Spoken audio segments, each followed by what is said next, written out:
अगर आप लोग अपने डेली लाइफ में किसी भी कंपनी का क्रेडिट कार्ड या फिर किसी भी बैंक का क्रेडिट कार्ड इस्तेमाल करते हैं ऑनलाइन या फिर ऑफलाइन ट्रांजैक्शन करने के लिए, तो इस वीडियो को एंड तक देखिएगा। क्योंकि इस वीडियो में मैं आपको कुछ कन्फ्यूजन दूर करने वाला हूँ। काफ़ी सारे क्रेडिट कार्ड यूजर्स बार बार एक सवाल हमसे करते हैं, आखिर में करंट आउटस्टैंडिंग क्या होता है, अनबिल्ड आउटस्टैंडिंग क्या होता है और अवेलेबल क्रेडिट क्या होता है। और यहाँ तक कुछ यूजर्स ये भी सवाल करते हैं कि मैं क्रेडिट कार्ड का पेमेंट कर दिया हूँ, उसके बावजूद भी मुझे अनबिल्ड आउटस्टैंडिंग दिख रहा है। ठीक है ना। या फिर कुछ यूजर्स ये भी बोलते हैं कि यहाँ पर माइनस में करंट आउटस्टैंडिंग दिख रहा है। ठीक है, आखिर में ये सारा मामला क्या है, मुझे कुछ समझ में नहीं आता। तो दोस्त इस वीडियो को एंड तक देखिएगा, क्योंकि इस वीडियो में मैं आपके सारे कन्फ्यूजन को दूर करने वाला हूँ। और वाकई में इन सारी चीज़ों को आपको समझना बेहद ज़रूरी है। अगर आप इन सारी चीज़ों को सही तरीके से नहीं समझते हैं तो आप क्रेडिट कार्ड के कर्ज में हमेशा डूबे रहोगे। ठीक है, आप उनका पैसा चुकता नहीं कर पाओगे। सो वीडियो काफ़ी ज़्यादा इन्फॉर्मेटिव होने वाली है। वीडियो को लाइक और शेयर जरूर कीजिएगा। और अगर आप मेरे को पहली बार देख रहे हैं तो चैनल को सब्सक्राइब करके नोटिफिकेशन बिल को जरूर दबा दीजिएगा। तो चलिए शुरू करते हैं। तो दोस्त अभी मेरे केस में यानी कि मेरे पास एसबीआई का क्रेडिट कार्ड है। हो सकता है आपके पास बीओबी बैंक ऑफ बड़ौदा का हो, पंजाब नेशनल बैंक का हो या फिर किसी और भी बैंक का हो सकता है। लेकिन सबका मामला एक ही है, यानी कि इन सारे पॉइंट को समझना आपको बेहद ज़रूरी है। अदरवाइज आप क्रेडिट कार्ड के कर्ज में हमेशा के लिए डूब जाओगे। आप उसका बिल चुकता ही नहीं कर पाओगे। ठीक है ना, क्योंकि आपको समझ में ही नहीं आएगा। देखिए, यहाँ पर मैं अपने मोबाइल फ़ोन में एसबीआई कार्ड एप्लीकेशन को ओपन कर लेता हूँ। आप जिस भी बैंक का क्रेडिट कार्ड इस्तेमाल करते हैं उसका ऐप ओपन कर लीजिएगा। जैसे कि देखिए यहाँ पर एसबीआई कार्ड मेरे केस में है, मैं इसको ओपन करूँगा। ओपन करने पर इस तरह का यूजर इंटरफेस शो होगा। अब इसको अनलॉक कर लेना है। अनलॉक करने के बाद आपके सामने एक होम पेज ओपन हो जाएगा कुछ इस तरीके से। ठीक है ना। यहाँ पर मैं आपको हर एक पॉइंट के बारे में पूरी डिटेल में जानकारी दूंगा ताकि आपके माइंड में कोई भी कन्फ्यूजन ना रहे। ठीक है, सबसे ऊपर आपको मेरा नाम दिख रहा होगा। उसके बाद मेरे क्रेडिट कार्ड का लास्ट 4 डिजिट दिख रहा होगा। यहाँ तक तो आपको भी समझ में आ रही होगी। अब बात करते हैं नीचे की। देखिए, नीचे में लिखा हुआ है last build summary as on 15 April 2023। ठीक है, और उसके बाद यहाँ पर स्टेटमेंट ड्यू, मिनिमम ड्यू का ऑप्शन आपको दिख रहा होगा।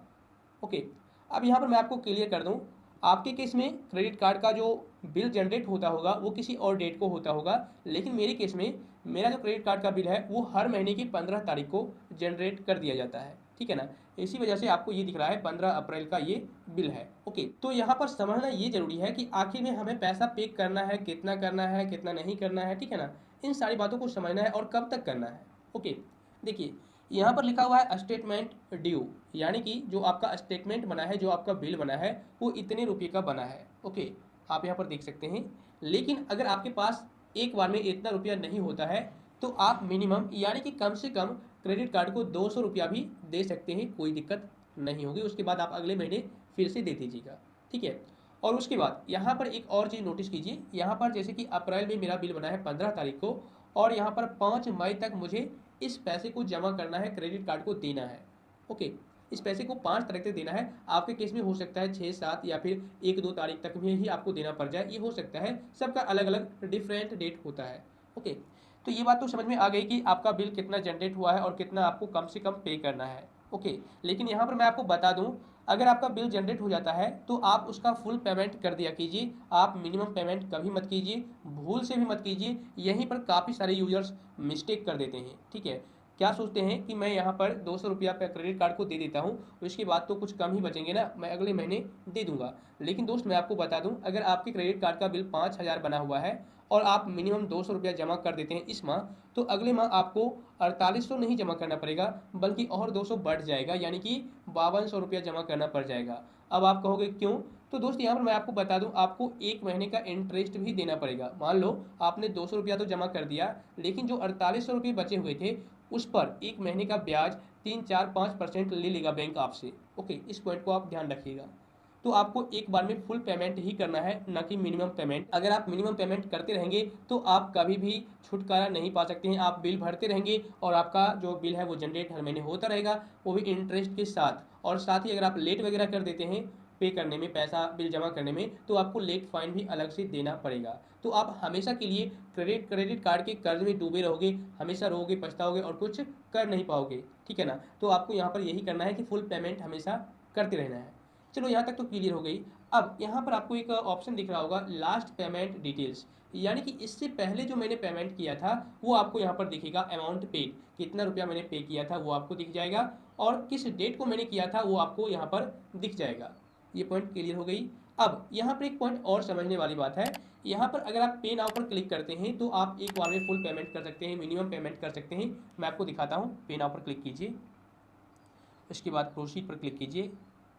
तो जैसे ही आप प्रोसीड पर क्लिक करेंगे तो देखिए आपका क्रेडिट कार्ड नंबर दिख जाएगा, मोबाइल नंबर दिख जाएगा और ईमेल आईडी। उसके बाद नीचे आ जाइए, यहाँ पर देखिए आपको टोटल अमाउंट दिख जाएगा। अगर आप एक बार में टोटल पे करना चाहते हैं तो पे नाउ पर क्लिक कर दीजिए, मिनिमम करना चाहते हैं तो सेकंड वाला ऑप्शन सेलेक्ट कीजिए, और तीसरा जो ऑप्शन हो जाता है, अगर आप मिनिमम से ज़्यादा जैसे कि आप 200 नहीं बल्कि 400-500 करना चाहते हैं तो यहाँ पर 400-500 इनपुट कर दीजिए और पे नाउ पर क्लिक कर दीजिए।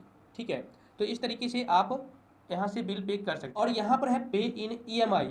अगर आपके केस में क्रेडिट कार्ड का जो बिल है काफ़ी ज़्यादा हो चुका है, 10-20 हज़ार हो चुका है, 50 हज़ार हो चुका है, और आप एक बार में पे नहीं कर सकते हैं तो आप ईएमआई पर इसे पे कर सकते हैं। लेकिन यहाँ पर भी आप ध्यान रखिएगा, आपको इंटरेस्ट अलग से देना पड़ेगा। ठीक है, ईएमआई पे कर रहे हो भाई, आपको इंटरेस्ट तो देना ही पड़ेगा। ओके, इस पॉइंट को आप ध्यान रखिएगा। उसके बाद यहाँ पर देखिए आपको नीचे आ जाना है। अब अकाउंट स्टेटस एज ऑन 17 अप्रैल 2023, अब ये आज का डेट शो करेगा और यहाँ पर जितनी भी चीज़ें दिखाई जाएंगी वो आपको करंट स्टेटस दिखाई जाएगी। ओके, जैसे कि देखिए यहाँ पर लिखा हुआ है करंट आउटस्टैंडिंग, ओके, और अनबिल्ड आउटस्टैंडिंग। करंट आउटस्टैंडिंग में आपको वही रुपया दिखाया जाएगा जिसका आपका बिल बना हुआ है या फिर अभी तक नहीं बना है लेकिन आपने क्रेडिट कार्ड से खर्च कर लिया है। ठीक है ना, क्रेडिट कार्ड से आपने कहीं पर भी पेमेंट कर लिया है, जितना भी रुपया आपको यहाँ पर दिखेगा, जैसा कि मेरे केस में दिख रहा होगा। और अनबिल्ड आउटस्टैंडिंग, इसका मतलब साफ साफ जाहिर होता है कि जो रुपया आपने क्रेडिट कार्ड से खर्च किया है उसका अभी तक बिल जनरेट नहीं हुआ है, इसलिए वो जो रुपया है आपको यहाँ पर अनबिल्ड आउटस्टैंडिंग में दिखेगा। ओके, अब यहाँ पर किसी किसी केस में क्या होता है कि आपको यहाँ पर करंट आउटस्टैंडिंग में भी और अनबिल्ड आउटस्टैंडिंग में भी, अनबिल्ड आउटस्टैंडिंग में ज़्यादा रुपया दिखता है, करंट आउटस्टैंडिंग में कम रुपया दिखता है, या फिर दोनों में बराबर दिखता है। ठीक है, तो यहाँ पर होता क्या है कि जो आप क्रेडिट कार्ड से खर्च करते हैं वो आपको यहाँ पर दिखता है। ठीक है, और जिसका बिल नहीं बना हुआ है जिस महीने का, उतने रुपये का बिल यहाँ पर आपको दिखेगा। लेकिन मान लो, मैं आपको एक एग्जांपल के तौर पर क्लियर करता हूँ, जैसे कि मान लो 2490 रुपये का मेरे केस में बिल बना है। ठीक है, मैं यहाँ पर क्या करूँगा, या फिर पिछले माह मेरे केस में 1581 रुपये का बिल था, मैंने उसे पे कर दिया। लेकिन अगर आप 1581 रुपये पे नहीं करेंगे पिछले माह वाला, तो वो भी इसमें ऐड हो जाएगा 2490 रुपये में 1581, तो ये आपको टोटल जोड़ करके बताया जाएगा इतना रुपया अब आपको पे करना है। ओके, और दूसरी बात, जो रुपया आप पेड कर दिए हैं वो तो आपको यहाँ पर दिखेगा ही अमाउंट पेड वाले सेक्शन में, और जो अभी तक आपने पे नहीं किया है, जिसका अभी तक आपको बिल नहीं दिया गया है, वो आपको इस सेक्शन में दिखेगा, अनबिल्ड वाले सेक्शन में। ठीक है, जिसका आपका जितने रुपये का अभी तक आपका बिल जनरेट नहीं हुआ है या फिर जिस माह का बिल जनरेट नहीं हुआ है और जितने रुपये का नहीं हुआ है आपको यहाँ पर दिख जाएगा। और जैसे ही बिल जनरेट हो जाता है, जैसे कि मेरे केस में हर महीने की 15 तारीख को बिल जनरेट होता है, तो आज जो है 17 तारीख है और 15 तारीख को मेरा बिल जनरेट हो चुका था, इसलिए अभी आपको अनबिल्ड आउटस्टैंडिंग में 0 रुपया दिखा रहा है और करंट आउटस्टैंडिंग में आपको इतना रुपया दिखा रहा है। यहाँ पर जो है इतना रुपया आपको क्रेडिट कार्ड को देना है। अब यहाँ पर एक पॉइंट और समझना जरूरी है, काफ़ी सारे केसेस में देखा गया है करंट आउटस्टैंडिंग में माइनस में रुपया दिखाया जाता है, यहाँ पर तो अभी प्लस में दिख रहा है, माइनस में दिखाया जाता है। आखिर में यह क्या मामला है? तो दोस्त यहाँ पर मैं आपको बता दूं, जैसे कि मेरे केस में 2490 2490 रुपये का बिल बना हुआ है, और अगर मैं क्रेडिट कार्ड को 5000 रुपये दे देता हूँ, ठीक है, या फिर यहाँ पर 2490 रुपये 32 पैसे का बना हुआ है और मैं क्रेडिट कार्ड को 2500 रुपये दे देता हूँ, अगर आप 2 रुपया भी ज़्यादा दे देते हैं क्रेडिट कार्ड को तो यहाँ पर 2 रुपया माइनस में दिखेगा, यानी कि आपने क्रेडिट कार्ड को एक्स्ट्रा रुपये पे कर दिए हैं। जितना का बिल बना हुआ था उतना तो आपने दिया ही, साथ ही आप उससे ज़्यादा बिल दे दिए हैं, रुपया दे दिए हैं, तो जो ज़्यादा आपने रुपया दिया है वो रुपया आपको यहाँ पर माइनस में दिखेगा, और अगले माह जब आपका बिल बनेगा तो वह जो रुपया है जो माइनस में आपको दिख रहा है वो अगले माह मैनेज उसी क्रेडिट बैलेंस में कर दिया जाएगा, यानी कि क्रेडिट कार्ड के बिल में उस रुपये को मैनेज कर दिया जाएगा। ठीक है, तो आपको घबराना नहीं है। अगर आपको माइनस में दिख रहा है तो ऐसा मत सोचिएगा कि अभी तक मेरे केस में क्रेडिट कार्ड का बिल मेरे ऊपर है ही, मैंने जमा कर दिया उसके बाद ही मुझे माइनस में दिखाया जा रहा है, तो भाई ऐसी बात नहीं है। ओके, उसके बाद यहाँ पर देखिए एक पॉइंट और है, अवेलेबल क्रेडिट। दोस्त यहाँ पर मैं आपको बता दूँ, यहाँ पर जो रुपया आप खर्च किए हैं वो दिखता है, और यहाँ पर जितना रुपया अभी आपको दिख रहा है इतना रुपया अभी आप क्रेडिट कार्ड से खर्च कर सकते हैं। आपके क्रेडिट कार्ड अकाउंट में अभी तक इतना रुपया पड़ा हुआ है, आप इसे यूज कर पाएंगे, कोई दिक्कत नहीं है। यही है अवेलेबल क्रेडिट। ओके, उसके बाद यहाँ पर रिवार्ड पॉइंट दिख जाता है जो कि आपको मिलता है, और आपको बैंक ये नहीं बताती है कि इस रिवार्ड पॉइंट को आप कहाँ पर इस्तेमाल कर सकते हैं। लेकिन जब आप कॉल करके पूछेंगे दोबारा से बैंक के कस्टमर केयर से, तो वो आपको बताएगी कि आपको कैसे और कहाँ पर यूज करना है रिवार्ड पॉइंट को। ओके तो दोस्त, मैं उम्मीद करता हूँ अब आप लोगों को इन सारी टॉपिक से रिलेटेड जो भी कन्फ्यूजन थे वो सारे के सारे सॉल्व हो गए होंगे। इसके बावजूद भी अगर आपको और भी किसी भी प्रकार का डाउट है तो आप मुझे नीचे कमेंट कर दीजिएगा। तो फिर मिलता हूँ आपसे फिर से किसी इन्फॉर्मेटिव कंटेंट के साथ। तब तक के लिए जय हिंद।